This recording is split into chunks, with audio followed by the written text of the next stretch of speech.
Hello, my friends, and welcome to episode 5 of the Kiss Army Nation podcast. My name is Pasquale Vari, your host, and I'm joined by Andy Moyen. Hello, Andy. Hey, everybody. How's it going? How's it going? So we are so proud to have with us today Mr. Robert Conte. Welcome to the Kiss Army Nation podcast, my friend. Hey, good evening, gentlemen. It's such a pleasure, and thank you so much for inviting me. It's so great to see you both again. It's funny, both of us, all three of us have met at different times in our lives. Believe it or not, Andy and I actually met, I think, about 30 years ago. Wow. Actually 31 years ago, Andy. We met at the 1990 New York Kiss Expo. That's when I first met you, dude. Yeah. That was, and actually, we're doing this. It actually was today. You're kidding. Oh, my God. Yeah, April 29th, 1990. Yep. Yeah, that was dude, that was the show that Bob Gruen was at. We had the big freaking fro and some of the guys from Freely's Comet were there. Yeah, that's totally the day. I posted those pictures that I took, which was weird. I have been to a lot of expos, but for some strange reason, that was the most pictures I ever took at an expo with one of those disposable cameras. Because I got pictures with Richie, John, and I know I'm going to get punched in the face after this. Or the guy who played drums there for the Comet there for a little bit, the redheaded guy. Okay. I forgot his name, but it was actually today. Yeah, 1990, and dude, I remember that like it was yesterday. That was a fantastic convention. I remember Bob Gruen had all his Dress to Kill outtakes up there, and it was just such an amazing experience. I mean, those Kiss conventions, they brought a lot of people together, and the love of the band, and to actually meet so many other people that were into the same thing you were in together in a closed environment. You know, that was way before that kind of thing was really popular, like Comic-Con and things like that. I mean, those things existed, but not nearly on the scope that they are today. But it was such a pleasure to look forward to that kind of stuff. And I remember Richie, Rano, and Marv. I mean, those guys really put on a great show, and it was so cool to over the years they had all those different guests and things. So 30 years ago today, that is so wild. That is cool. That is cool. We were meant to do the show today. What's so weird about it too is that now they get them on a bigger scale. You can reach more people easy now with Facebook and internet and all that stuff. But back then, man, you had to get like a newsletter, and I always show the little cards. Fancy magazine. You would always find a fan. That's what we talked about last time too, about fancy magazines. I love all these little fancy magazines that would tell you stuff, even though sometimes you get the information a little bit later because they would come in the mail. But and I remember why I remember this expo so good is not just because of Freely's Comet and Ace was supposed to might have showed up, but he never showed up. But they played the gig. The rest of the guys played with some other people. But I remember it's so packed when I finally got in there. We were like sardines at a table, and we'd stare at the same table for like a half hour because we couldn't move to the next table because there was so many people. It was like, and I do remember somebody said that one of the guys from Megadeth had walked through, but I didn't really know. And then I know Sebastian Bach walked through because all of a sudden he saw this crowd was like crushing him, and he was trying to look at everything, and he couldn't. And I was looking at records or something with a buddy or something. I was like, just paying my own attention. I'm hearing all this ruckus, and all of a sudden somebody bumps into me, and I'm like, oh. And it was Sebastian, and Sebastian says, oh, I'm sorry. And I'm like, oh, okay, no problem. And I'm like, and it's like, Sebastian took one snap. So I posted that picture too. The one picture kind of blurry, but Sebastian. I got to take a look later. Yeah, wow, it was interesting. It's funny because a lot of the Kiss fans under 30, they don't remember there was a time before the internet. You see, so. The only way we got to find out about this stuff. Now, at the time, I had lived on Bleecker Street in Greenwich Village. So I would walk to West 8th Street where all the record stores were. It's Only Rock and Roll, Revolver Records, Footlight Records on 13th Street. And, the Kiss fanzines were all over the place in those stores, and Richie and them, they would advertise the conventions, but, with the flyers, and some of them sold the tickets in advance. That's how you found out about that stuff. And it was, it was really cool. The anticipation, today everything is so immediate gratification when you're texting, but this was like a buildup, and it was just such a fun way to plan an event. The KISS convention, Chiller Theater, San Diego Comic Con. I mean, in the early '90s, that stuff was just major events to plan for, and I miss those days. I really do. I really do. I think I miss about. What I miss about it. What I really miss about it. I mean, you got your good and your bad now, right? It's good to get information so you could make sure you're there, because sometimes you wouldn't even know there was conventions that happened. I missed one. I'm from New England, so I missed one of the early ones where Vinny was there in the early days when he had the makeup. I actually missed it because I never knew about it until after the fact, after he got put into a fanzine. And I'm like, oh my God. But then I saw all the rest of them afterwards that the Lazinskis did, because they were really the first ones, I think, to put on an expo, in the early days. But other John than and Karen. Yeah, John and Karen, rest in peace, Yeah, but I just think that I miss those days. But then it's always good to get it, like I said, the information nowadays. But now that it's 30 years later, you know what? I showed you this before we got on. This is what I got from you that day. 30 years ago. That's right. I'm not kidding. This is where I got this from you, and you signed it. I have a signature. Oh, yeah. Yep, you signed it. Gosh. So I can't believe you remember me from that day. Oh, I definitely remember you. I mean, we were much younger back then. You didn't have the beard and you didn't have the goatee and the mustache. I think you had brownish reddish hair, if I remember correctly. Probably, then. Yeah. I get a little older. Yeah. Wow. Yeah. Well, I'm a little older too. There it is. Signed it. They were numbered. Oh, that's right. That's right. Because Greg the artist, he was there with me too that day. That's right. Oh yes. Wow. Yeah. Oh my gosh. Sorry. Loving memory lane here, man. This is awesome. Yeah. That's what this is about. I just want to apologize to Pascal right now. We're sorry, Pascal. Not at all. This is great. Sorry, this is great. Yeah. This is what this is about, Yeah. It's about our memories, our experiences. Yeah. Speaking of comics, I see you're wearing the KISS Marvel Super Special shirt. Yeah. Yeah. Oh, yeah. Love it. That's a great shirt. Robert, I remember years ago at the New Jersey KISS Expo, I interviewed you for the KISS Army Nation TV thing I did. And I got to know you really well that day. I think we became friends that day. Oh, absolutely. Absolutely. You were such an easygoing person, down to earth. And I really learned a lot about you that day. I learned is that you are like every KISS fan's fantasy. You lived the life. You started off as a KISS fan and became so much more. Now, your origin story really started with a KISS model van, didn't it? Tell us a bit about that. All right. So I was in fifth grade. And back then, kids during the holiday season, there's something called a Kris Kringle. Kris Kringle's when all the kids in class would, the teacher would handle this. They, would write their name on like a little, like a sticker or like a little tab and put them in a bowl and you mix it up and then each kid would dip it in and pick out a name. And, the kid that picked my name, when we did the Kris Kringles, which was the Friday before Christmas, 1980, he gave me the KISS, Chevy model van kit. But here's what was funny. Now, this is 1980. This is like 4 years after it came out. So he left the price sticker on it. It was only 79 cents. It was on closeout, So I remember looking at this kid. I'm like, yeah, thanks, kid, But, it was really funny, though. I kept it. And I actually tried. I did put it together okay, but as far as the painting and stuff, I did a horrible job. But I kept the. I did a horrible job. But I kept the box. I still have the box to this day, believe it or not. It was nice. but it was a really cool. Merchandise item. And up to that point, I only kind of knew KISS through the merchandising, because I was only 10 or 11 at the time. And, the trading cards, the Dunruss trading cards, that was, they were all over the place. They were sold together with the Elvis cards at the time at the local shops.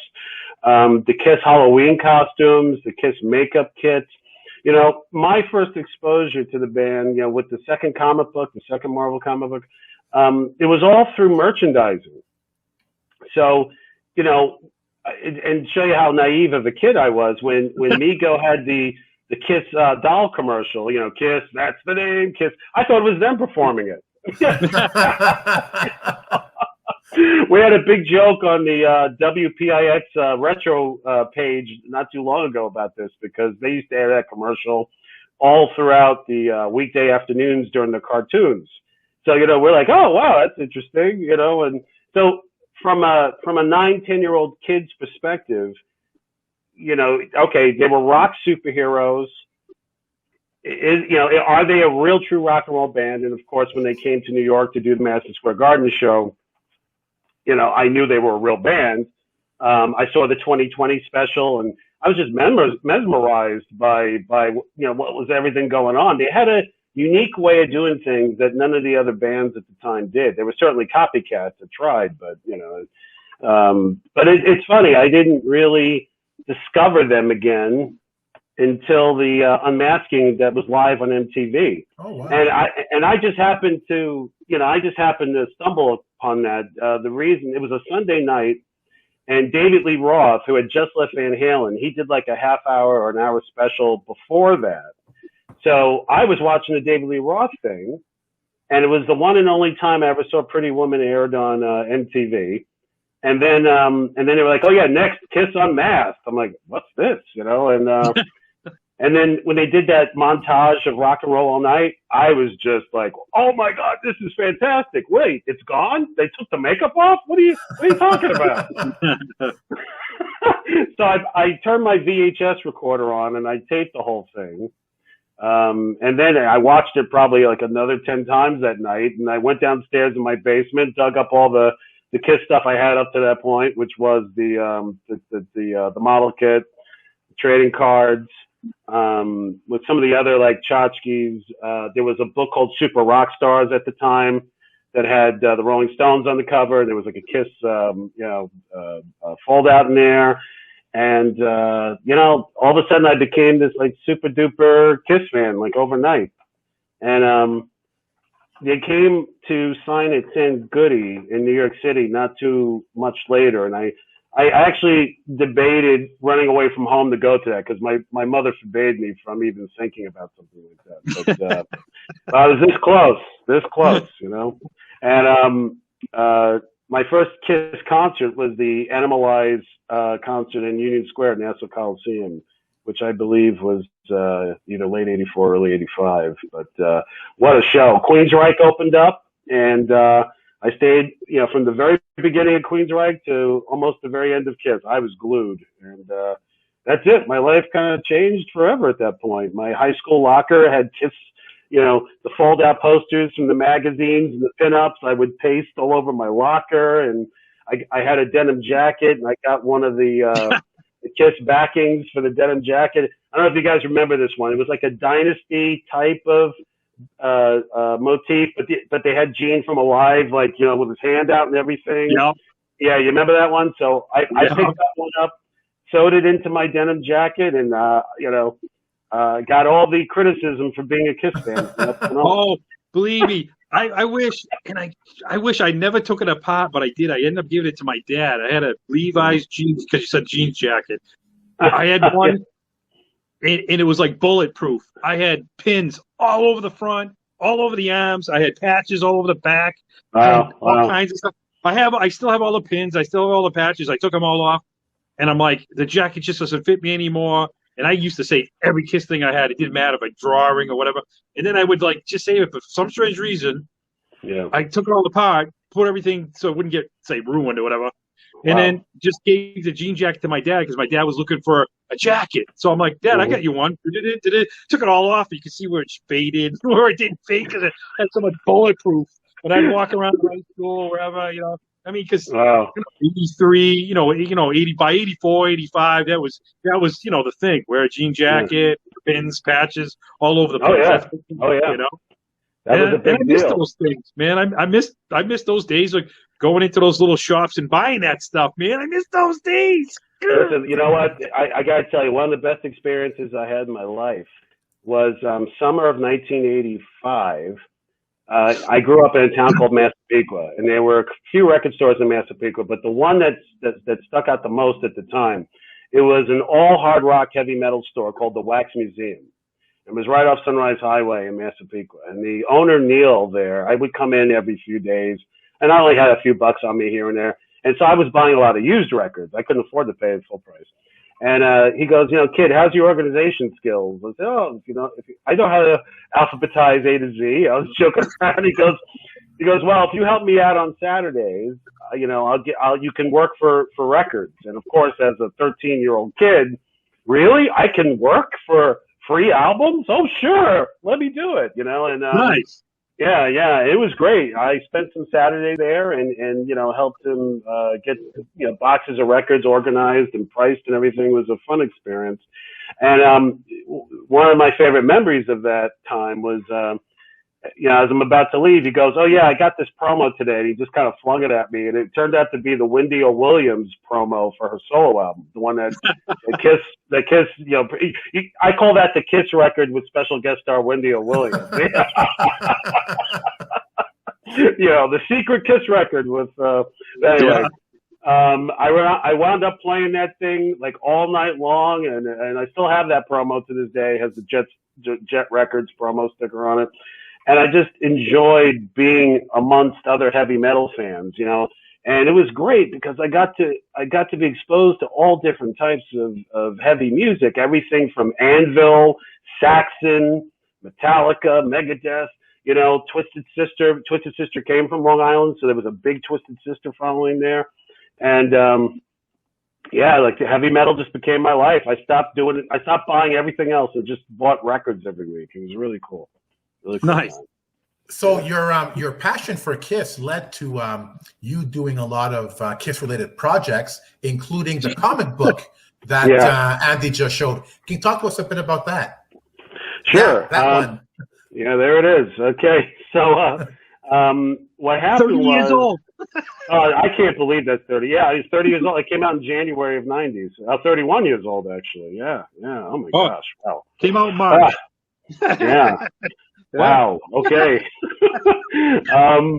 More than half our lives ago, half my life ago. But so what had happened was there was a company called Revolutionary Comics out in San Diego, California, and they got a lot of publicity because they did a Guns N' Roses comic that wasn't authorized by the band, so the band went after them, and it got all this publicity. And then they started taking out ads and making it clear they were looking for submissions. So I called their office, and it turned out that Revolutionary Comics in San Diego was owned by a company called Musicade, or conjunction with Musicade. And if you guys remember, like the old Hit Parader magazines and Cream and Circus, Musicade used to advertise in those magazines for the patches and the keychains and everything. And I wound up talking to the publisher Todd Loren, who coincidentally owned Musicade. And he and I developed a rapport. And I said, look, I'd like to give my shot at writing. And the deal we came to was I would write a script, and if he didn't like it, no hard feelings. And he said, what group do you want to do? And I said, well, I'm a big Kiss fan, so let me do a Kiss book. He goes, oh, no, Marvel did 2 of them already. I don't think it's going to sell. And I said, well, just read the script. If you like it, great. If not.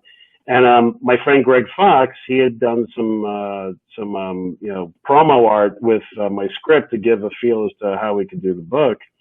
And Todd called the next day. It was the very first time I ever used FedEx. And I'll never forget. $20 to send a letter was a lot of money. It was a lot of money for a 19-year-old kid. So I said, I believed in myself. I said, I think he's going to like it. And fortunately, he did. And he gave us this really tight deadline of 2 weeks to make the book because they were going to publish Skid Row before ours, but Skid Row hit them with a cease and desist order, so they decided not to publish Skid Row. So Kiss got bumped up. Greg and I had like 2 weeks to do this whole thing. So I was at Greg's apartment every night working with him on this book and making sure, based on the knowledge we had at the time, that the story was told as closely as and accurate as possible. Now we know most of that comic book is totally inaccurate, but we didn't know that then. You know? So we did the book, we sent it in, and it came out in January of '90, and it was reprinted 3 times. They did 2 additional comic book printings, and they printed it once as a magazine. And that was a really cool opportunity. And speaking of those record stores and the KISS convention of '90, I would walk to It's Only Rock and Roll and all those shops, and I would sell them the comics on a regular basis. I bought a whole bunch for myself and resold them. And when I was at that KISS convention in 1990, I literally went to all the dealers. How many do you want? How many do you want? How many do you want? I supplied, all the dealers with those comics that day. And it was so cool because not one dealer said no. Whether it was 5 copies or 50 copies, they bought something, and that just meant the world to me. And the entrepreneurial spirit got kicked in. There you go. Nice. Woohoo! Yeah, it's a funny thing too. Like you could, like I said, the expos, man, you could just about do anything. yeah, that's true. No, not nowadays, but no. You know what we're talking about. Oh yeah. So from there, your career started to take off. You actually that comic book was a springboard to meeting the band. Yes. And there was that famous phone call. The famous phone call. But before the famous phone call, I had I got tickets to the Ritz show in 1992, and the show, the Ritz show, before the Revenge tour officially started, there was that pre-Revenge show, and for whatever reason, I wound up standing right next to Gene's mother, Florence, and it wasn't by intent; it just happened to be coincidental. And she and I developed this rapport. We were talking, so on and so forth, and then. When the band was done and went back to the backstage area, she introduced Gene to me, and I said, I had a comic book with me, so I pulled it out of my denim jacket. I said, hey, Gene, I wrote this comic book, and he looked at me and he goes, you did this without permission. And walked away. But, that was my very first words ever to Gene and him ever speaking back to me. It was pretty funny. And, but backstage I got to meet Larry Mazer, who was Kiss's manager at the time. And then, the story went on from there. My second encounter with Gene was the Tower Records signing in 1993 when they were promoting a Live 3. And there was a couple of fellows over at Mercury Polygram, but I wound up speaking to Larry again, and Larry was kind enough to let me go after they did the signing. Was kind enough to let me and a couple of friends back to talk to the band, and I'd given them. I said, Gene, I'm sorry, we got to backtrack a little bit. I gave him. This is when I gave him the 55-page typed report of all the mistakes in the Kiss vinyls, okay, and the Kiss cassettes. Now, just to backtrack that a little bit, again, I didn't have much pocket money at the time. My parents had just split, and financially things were not the best. So my Kiss fix was primarily obtained by going to all the used record stores and buying vinyl cheap, and then if I didn't like the condition or whatever, I would trade it in for other Kiss vinyl and so on and so forth. And along the way, I started to discover all the different label variations, all the different printing variations. I would listen to each and every one of the records as I bought them, and that's why I discovered things that really didn't mesh. It's like, well, why is the song end 5 seconds earlier on this pressing, but in this printing it's different? It was like I self-educated. It's like every time I saw a little difference, I would pick it up. But the absolute abominations when Polygram started re-releasing everything, and they were making mistakes left and right. I mean, it was just terrible what they were doing. And I wrote Polygram letters about this and said, you guys are making these tremendous mistakes. What are you doing? Blah blah blah. And a fellow by the name of Nick Karras at Mercury, he actually called me and said, I want to know more about this. And it was funny because as Casablanca switched hands to Polygram and then became, Mercury and so on and so forth, it just, all these different times things changed, each company did things their own way. And it was just, Backlist was always looked at as, oh, just rush it out, get it out, keep it cheap, Sound Saver series, all that kind of stuff. And they stopped putting the really cool things in the Kiss albums, the posters, the order forms, all that kind of stuff. It was long gone. I mean, when it got to a point where they were shoving two records in a sleeve, I said, oh, this is too much, way too much. I just couldn't take it anymore. And, writing that report and giving it to Gene, and then I was friends with a guy who was in one of Paul's earliest bands, Uncle Joe, a fellow by the name of Neil Tiemann, and I mentioned it to Paul that I knew Neil, and it kind of created that connection where we started keeping in touch, and one thing led to another. Nice, crazy, man. it was crazy, and and back then, I want the pre-internet generation to understand. I want the current internet generation to understand. This is not like the days where you could just walk up to someone or pay for a meet and greet and get to spend 5 minutes with them. Rock stars and movie stars most of the time had really high security. It was not like today where you could just kind of reach out to someone on social media or contact the management office. I mean, this was like to be able to get access was in many cases not too easy. So it was really taking a risk to say, hey, I have something I got to show Gene and Paul. Most of the time they say, yeah, I'll take it from you, kid, and I'll get back to you. And I knew even back then, yeah, exactly.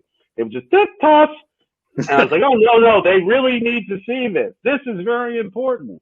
And Gene took it seriously. I give Gene a lot of credit. I didn't think, there are music artists who don't care. It's like, hey, as long as my album's out and I'm making my royalties, I don't care. But he really cared. He really was concerned and upset.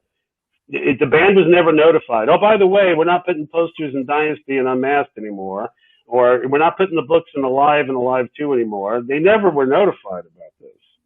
So Gene's only knowledge that he conveyed to me, he said, well, I know they changed the labels from blue to tan, and that was about it. He had no idea that they were cutting corners the way that they were. So that opened the door up for what eventually became the remasters. Man, unbelievable! Those remasters, man, they really sound really, really good. Except for thanks. You say except for that Hotter Than Hell still doesn't matter. It's still got that. No, but you know what, man? Dude. I think it's funny. Like Hotter Than Hell is criticized for sounding very tinny, right? And okay, but I like tinny music. I do. I like Hotter Than Hell is still one of my favorite records. Believe it or not.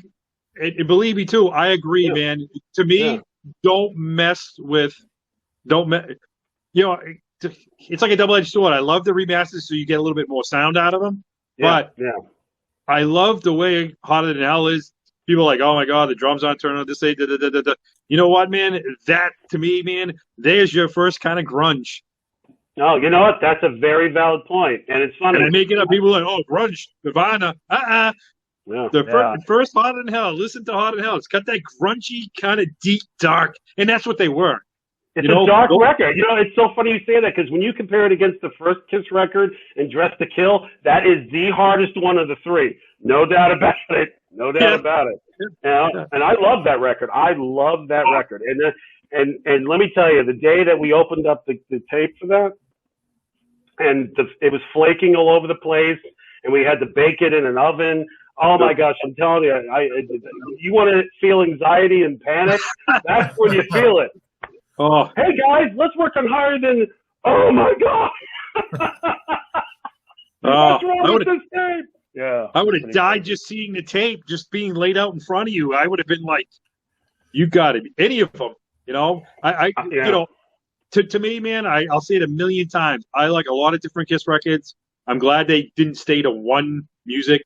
I keep mentioning the same band. AC/DC seems to be the only band that can stay on the same kind of thing and just stay there. And they're still popular. But I love how Kiss can change. Dress to Kill is my first album. I'm always going to have that's going to be in my heart, the Dress to Kill album, because those first three albums, man, are basically that set the tone. The darkness, the hungry, the darkness, the we're going to kick you right in the teeth. You know, I got to tell you, most people don't understand when I say this, but my favorite version of Kiss is 73 to when they started Destroyer. I love that look. I love that youthful that youthful aggression. I love the fact that they were figuring out what was going to be their thing, and there's a distinct period, between 73, 74, 75, and then with the success of Alive. It's just a very magical period that, to me, it's kind of like if you're a comic book person, you look at and you read the first 2 years of Batman. I mean, there's just that grim, moody look that is just so attractive that just hasn't been replicated, since. And it's the same. It's so funny when you look at that one of those last Alive, Dress to Kill photo sessions, where they got the girl all tied up with the whole S&M thing going on, and all of a sudden it's like, Kiss with the choir. Like, what? Really? Okay. That's one. And I brought that up before too. That my first album was Dress to Kill, and I got it basically on my birthday because it came out on my birthday. My uncle gave it to me. We've already gotten into that whole story. That was my first album, and then like a week and a half later or so, or whenever it was, maybe a couple weeks later when I had money, because my parents grew up like a lot of money. Like I said, the house was dripping. You sit there eating at the dinner table and drip, drip, drip, drip. There's water dripping in his buckets. My father's like, hey, I got to go. My father had 2 and sometimes 3 jobs just to make ends meet, But I ended up getting the first, so I got Dress to Kill first, and the first record second, and then I wasn't even allowed to have Hotter Than Hell. Because number 1, it said Hotter Than Hell. Hotter Than Hell. It said hell on it. Number 2, the naked girl on the back, the back side of it. And then that, like you said, that picture with the girl on it, are you kidding me? There was absolutely no way. My father was like Mr. Elvis, straight name. My dad was in the Corps. My dad was a Marine. There's absolutely, no way in hell I was getting Hotter Than Hell in that. No way. So I didn't get Hotter Than Hell until way later. Oh, wow. Yeah, I also have to thank my grandmother because, like I said, my parents had split. So I was kind of down in the dumps, and my grades started to suffer. So my grandmother would say, you know what? If you keep your grades up, I know you're going through a hard time. Keep your grades up. I'll bring you home a Kiss record once a week. And I was like, really? Yeah. And I said, okay, deal. And I'll never forget. The first one she brought for me was Dynasty. She got it for me at Woolworth. So when I opened it up, I had the poster and everything. Yeah.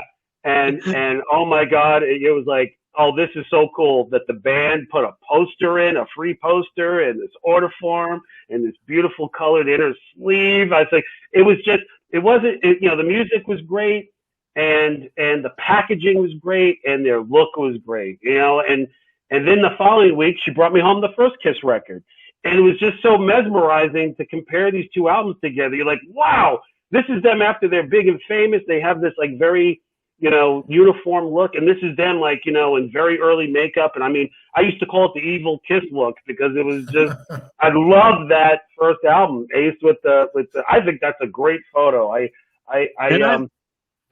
I love Pete. I'm sorry, I know a lot of people don't like it, but I love Peter's makeup. It just makes them. I love that. I love that makeup. And actually, I think the plaques that the registered thing that they own the rights. Yeah, the trademark is actually on that plaque saying they own the rights to that thing. I love that first Peter. I love it. It'd be a pain in the ass to keep painting all that little detail, but man, and of course Ace with the spray paint in his hair. And phenomenal! I stared at that record for hours, and this is back in the days. I mean, this is just as like the bootleg video stuff had started, so you really didn't have much to go by. It was all about imagination, fantasizing about what these guys were like before you could actually see it for yourself. Did you so I would. I did. VHS bootlegs? Yeah, can you imagine? Oh, I remember those. They never sold any bootleg VHS at Kiss Conventions. No, never. Dealers wouldn't do that. You want to hear something funny, though? My very first VHS Kiss compilation didn't come from the convention. there used to be pen pal pages in like Hipperator and those magazines, and it was always guys that wanted to trade. Hey, you have USA VHS? I'll trade you for Canadian VHS. So, you know, there was this little thing going around where everybody was duping tapes of TV appearances and things and trading them with their friends. And my very first, you know, VHS tape that was all Kiss and mostly makeup Kiss came from this guy in Canada. And I got to tell you, man, I got that tape in probably late 84, early 85, and I wore it out. I was looking at that thing for every day for hours, you know. It had the I Was Made for Loving You video, the Sure There Was Something video, the Guys on Fridays with, you know, the Live Oath and everything, some of the Canadian interviews. I mean, this thing, Radio 1990, I mean, this was like, you know, the mecca as far as trying to get as much Kiss footage as you could. It was like, at the time, it was just fantastic. Because 3-2-1 Contact. yeah. I got I got that on a later tape. Yeah, but, that was a big thing on TV for them. That was huge. Yeah. I remember that one. That was a huge thing for them. Oh yeah, because the idea of seeing how a stage set was all you know, created and put up and everything. Yeah, great stuff. And you know, it was just and the other cool thing was you were part of this like you were part of a network of people that really seemed to care about each other.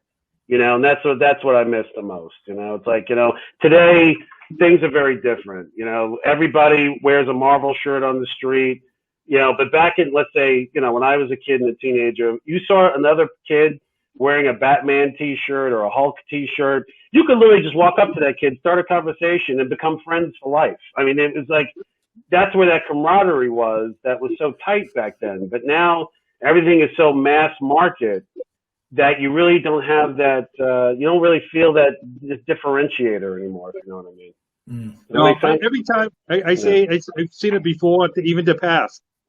I wear Kiss shirts all the time, as much as I can.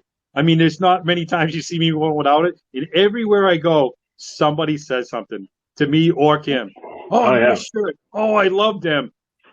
No matter what. And it is kind of funny though. I don't see many people wearing rock shirts or concert shirts or any kind of band shirts really that much anymore. It's not just Kiss ones, anyone's really. I don't really see that many people. I find it kind of weird to me.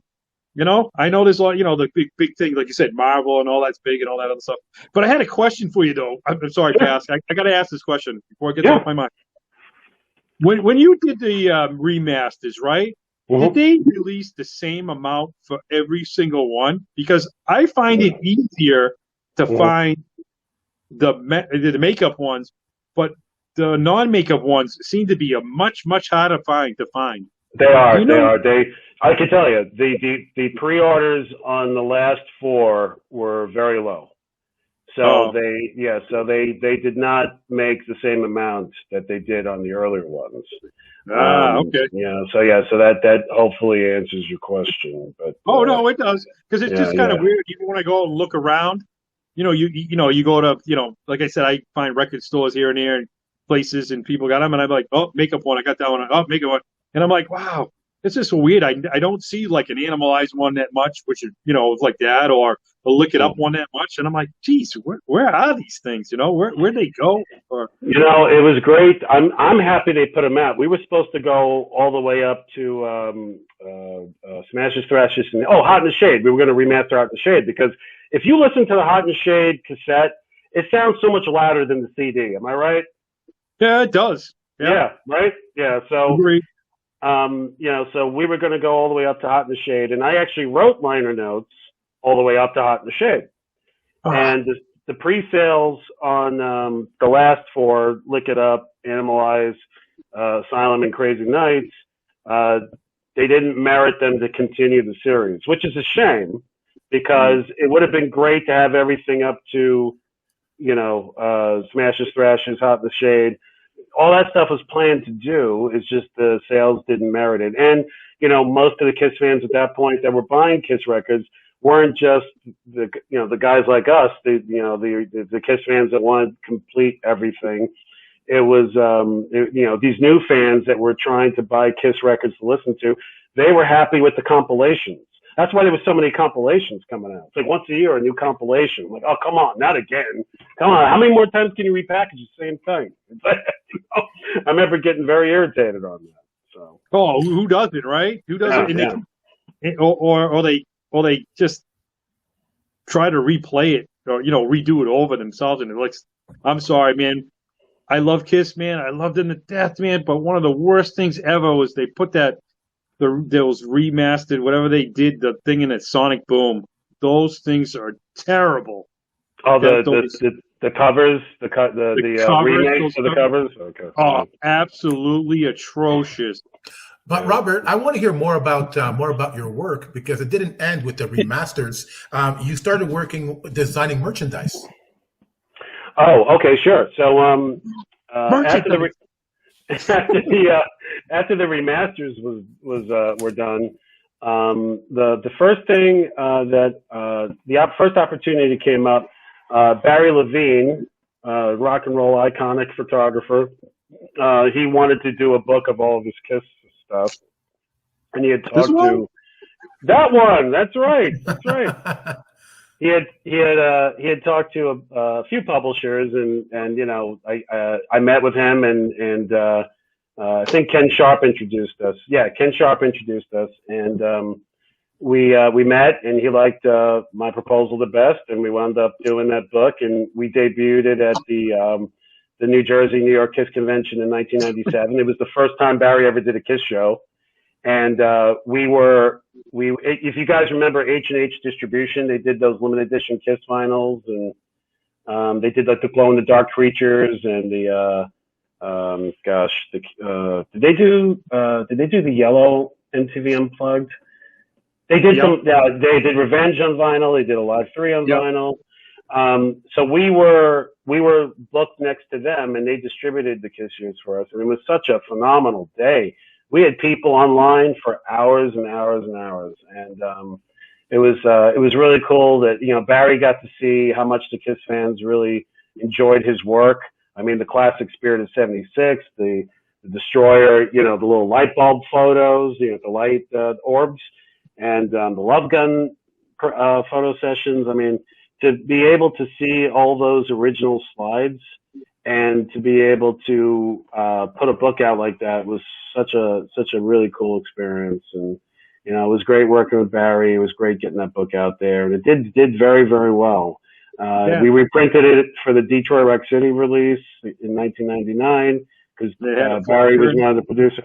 That's right. First announcement of the Kiss Visa card came in there. Ah. So yeah. I still have the flyer. It came with the Visa. Get your Kiss Visa, and it also had the KISStoric to get your KISStoric book. Yeah, and it also we had a CD that came with the first printing, interview disc with Barry. Yeah, that was. I probably have it with my CDs instead of just throwing it in with the book. But yeah, the merchandise. These little, I love these little catalogs, man. This is the stuff I miss. I miss like these little paper. I don't, it's like, I miss this stuff. And when I post these things up online, people are like fascinated, like, wow, this is crazy. That's why I keep saying the fanzine and all these. I wish the people who make fanzines and these things would still. I asked a couple people, and some people said they don't have them all anymore, but I wish people who have them all would somehow post them all up, get nice things and just to show the world. I know everything's about money nowadays, but I miss that stuff. I'm sorry. No, me too. Different time. So Robert, everything that you've done up to this point led to your book, My KISStory. What is happening with that? All right, so the manuscript is almost done. Nice. As I'm going through boxes, I find more things to write about. It's so funny. I'm just like, oh my god, I totally forgot about this. Like I had recently learned that their Peter Criss's solo albums are coming out on vinyl, and it's funny because I was involved in the remastering of those two discs for the CDs. If you look in the CDs, you'll see that Studio Chikara was credited because I was part of that meeting when we got Phonogram to agree to let Me Rock You be released in the U.S. for the first time. So it was nice to learn that. And then Then we did some Eric Carr merchandise. We did the Eric Carr trading card set, and we did an Eric Carr lithograph, and we did so many things. We packaged some of the lunch boxes that came out, and we did the Cornerstone trading cards, Series 1 and Series 2. And the fans just went ape over those because that was the first time. Cards! The trading cards. Even though Dunless did cards before, the Cornerstone cards were like the first time you got to learn about all the different photographers and see some of the outtakes that fans are so used to today. Today, you just go on the internet. I want to see Kiss 1973, and 2,000 images show up immediately for you to look at. Back then, every outtake, everything was considered rare and scarce, and it was. I take cards. What's that? We talked about this, and hopefully we're going to talk about it more about another time. But I've already mentioned about cards. I would love to do new cards again. You know what I mean? Well, I think a company did cards last year, right? Didn't a company do Kiss cards a year or 2 years ago? Yeah. I think it's been maybe a while now. Yeah, it's been a while now. Okay, all right. So, everything's a blur to me now. Something happens. What year is that? Oh, okay. But put cards in yours. Put cards in your book. Put cards in your book. Just a suggestion, a couple cards. No, listen. There's going to be some really cool surprises in my book, but I'm going to tell you something. I'm not going to let the cat out of the bag till the book is done and at the printer. That's when you guys will first hear about ordering information for the book, because some of this nonsense going on right now with all, other products that are being, solicited and pre-sold and not coming out. It is so annoying, and I don't want to get too much into this, but Kiss fans that are spending money deserve better than that, and that's all I want to say. Do you still have the teaser packs available? I know I bought a couple from you at the New Jersey Expo. No, they're all gone, man. They all Nice. sold out. They all sold out. Occasionally you'll see one on eBay, which is cool, but at the same time I'm like, oh man, hold on to it. It's gonna be don't sell it. Come on, it's too cool to be sold. But no. So tell us a little about the pack. What's in it? The teaser pack that came out? Yeah. Oh, okay. So there was an excerpt of the book in there, and there was a limited edition print of Vinnie Vincent that was done by Jason Gallinger, who's a great designer. I mean, you know him from just his club on Facebook. Is just a fantastic artist and graphic designer. And we put some surprises. Each one had like a different surprise. Like I had extra stuff that I had accumulated over the years. I'm like, let me share this with people. So some people got, slides. Other people got, specialty cards. Other people got, I even put some of the interview CDs in there from Barry. I mean, so everybody got a different mix of things, so, and it was all random. So people must be going nuts. They're like, I don't want to hear this. They don't want to hear it because they're like, oh no, I thought I got it all and I don't have it all. Well, you know what? There were things I had, like, let's say 5 copies of, and I'm like, you know what? I don't need 5 copies of this anymore. One or two something I worked on is nice to have for the shelf and show the kids and hopefully grandkids in the future. But I don't need to stockpile stuff, like I did in the old days. So, I got to share it with the fans, and some of the feedback has just been phenomenal. And I'm deeply grateful that people liked the book excerpt, and in that book excerpt I talk about my night at Tiger Stadium in 1996, right. And what a religious event that was, guys! What a phenomenal event for all the Kiss fans that were there. It came from all over the world, and if you were lucky to be in that bottom section, an hour before the show, and we all got to hook up and hang out and meet and talk, and it was, what a night, a dream come true to see our superheroes come back in the way we had fantasized for years. It was such an awesome night, and let me tell you, I'll never forget it. I don't know why I didn't go. Why didn't I go? Why didn't you go? Where the hell were you? What was so important? Oh my God, I missed a Kiss event. I should punch myself. You can't get, you can't get to them all. Actually, I was going through a pretty rough time at that time. That's what killed part of that for me. It was kind of a blur that whole little bit of time. But yeah, speaking about '96 too, there's another magazine you were part of too. Yeah, I mean, you dude, man, you've led an awesome Kiss life. I'll tell you that. Oh, Yeah. thanks, man. Man, You know, man, speaking of that magazine, the editor-in-chief, Jerry Miller, had just recently passed away. yeah, And yeah. I'm so grateful to her. You know, when I lived in LA, I got to hang out with her quite a bit, and it was such a great experience to get to know someone who, you know, I think, you know, she was working with 16 Magazine when those 16 Magazine Kiss specials came out back in the day, and it was just I learned so much from being around someone that had that kind of knowledge and experience. And, you know, if you guys remember Metal Edge, she kind of did most of the writing herself. It was like 90% Jerry Miller and 10% someone else. So when she was very kind to give me the opportunity to contribute material, I mean, it was just such a blessing. And yeah, that magazine has a special place in my heart, and so does the other one, the Kiss Rocks the World special. That was a very good opportunity. Yeah, and you know, and then there were things I did that were uncredited. I mean, I'll give you a little secret. KISStory 2. If you look at KISStory 2, there are the Kiss Series 3 cards from Cornerstone that never came out. They reprinted them in KISStory 2. I wrote those cards. So if you look at that stuff, you'll see little bits of Robert Conte uncredited in KISStory 2 and other things. But you know, sometimes you do things and it doesn't work out at the time, but then you see it in print or mentioned years later, and it's really cool that at least it gets acknowledged. That's pretty awesome. Man, But, Andy put it best. You really lived a heck of a Kiss life, you know. Let me tell you something. My late 20s were probably the best time of my life. Let me tell you. I can't tell you some of this on the podcast, but when you read the book, nice.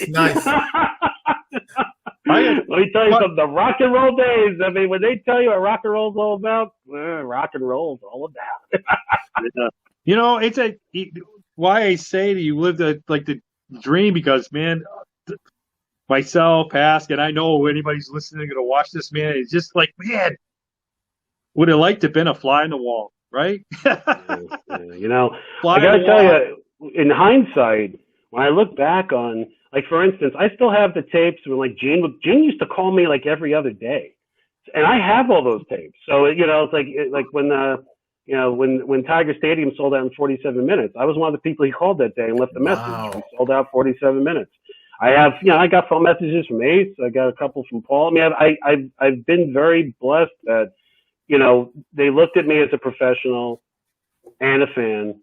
And let me tell you something, to be welcome in that circle, whether it's for a day or a year or whatever, it's just such a gratifying feeling that this poor kid from Massapequa, New York, who, you know, did everything he could to make extra pocket money so he could buy used Kiss records, actually had an opportunity to work with the band. And it really didn't hit me till that day at the Intrepid when they were taking photos with all the people involved after the press conference, and Gene pulled me over. He goes, "Oh, you're getting in the picture. You're getting in the picture," and it shows up in the Kiss Rocks the World special. And you know, when you open that up, I'll never forget tearing up like crazy when I saw that, because I was like, "Oh my God, it's a dream come true." It's so surreal. How can you know? How does it get better than this? You know, so. Well, you know, the other thing is too is that you're just a nice guy. Yeah. You know what I mean? Thank you. I mean, after all this stuff done, right? You know, the remasters, magazines, all this crazy Kiss stuff, and sometimes people change. You know what I mean? Some people do change, but oh yeah, you are still a nice guy that I met 30 years ago. Hey, listen, Seriously. You know what? I'm blessed in that most of the people I've met through the KISS community, I'm still close with today. And it's great that even though we don't necessarily call each other on the phone every day, I can reach people that I knew 30, 35 years ago through Facebook or other social media. And it's just like old times, you know, it's really cool that, you know, you have a camaraderie of people, you have a shared camaraderie, and that you truly enjoy each other's company talking about your favorite topic. I mean, what's better than that, you know? Yeah. So anybody who listens to the show knows that, you know, the show is really about the fans, and you really embody what it means to be a Kiss fan. So to close the show, what do you want to say to the fans? You know, I am a Kiss fan at heart and will be a Kiss fan till the day I die. And believe it or not, I listen to Kiss every day. There hasn't been one day since the day I was 13 and saw that Kiss on Mass special that I haven't heard at least one Kiss song a day. And that shows you the kind of, devotion, dedication, and, getting to meet them individually over the years and getting to interact and actually finding out and learning what the process was and being in the studio when the records were remastered and pushing that sound to the absolute loudest it could possibly be for the technology. Let me tell you something. We did such a good job that, today's streaming services, Spotify, iTunes, they're using our tapes. Those are our remastered DATs that they're using. And that makes me, and there's ways that I know for a fact that's the case because I know exactly what we did and how we did it. And it's so gratifying to be like, oh my God, here we are almost 25 years later, or more than 25 years later. And that's the versions that most of the current KISS fans heard first.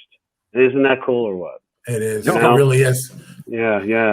So you can't ask for better than that. And even like the Elder. Now the Elder remaster had the track sequence that I worked on with Gene, and the fact that got re-released as 180 gram vinyl over this past couple of years, that was amazing. I was just like, wow. It's just amazing that your input on something is going to, last for years to come. And you can't ask for better than that. What a wonderful blessing. So Robert, thank you so much for coming on the show. I think the fans are going to get a kick out of the passion that you've displayed as a KISS fan. So thank you so much for being here.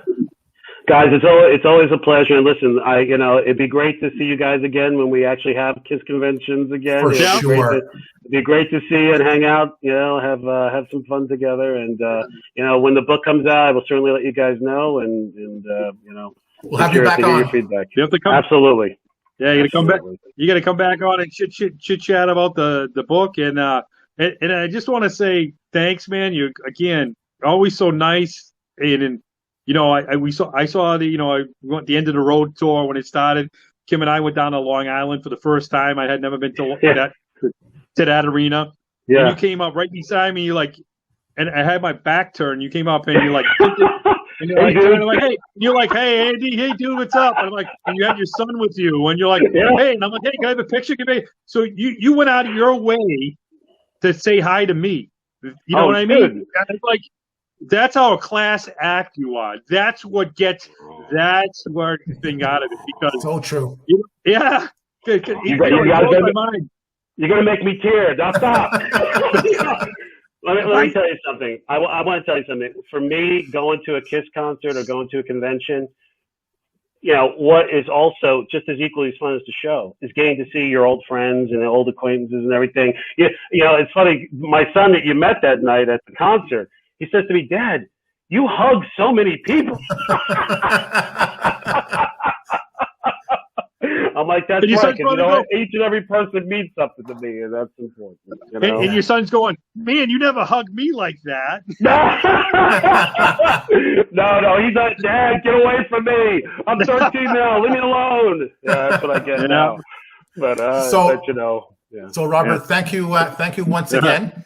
Oh yeah, and to the KISS Army, thank you so much for your continued support, and we hope to see you again and hear from you in future episodes. Thank you very much. May I say one more last thing? Of course. If you guys, if your fans, if your listeners want to sign up to www.studiochikara.com, STUDIOCHIKARA.com. You can sign up for the updates of when I do make the announcement on the book and everything. They'll get those. The people that signed up get the first news. So I just want to put that out there.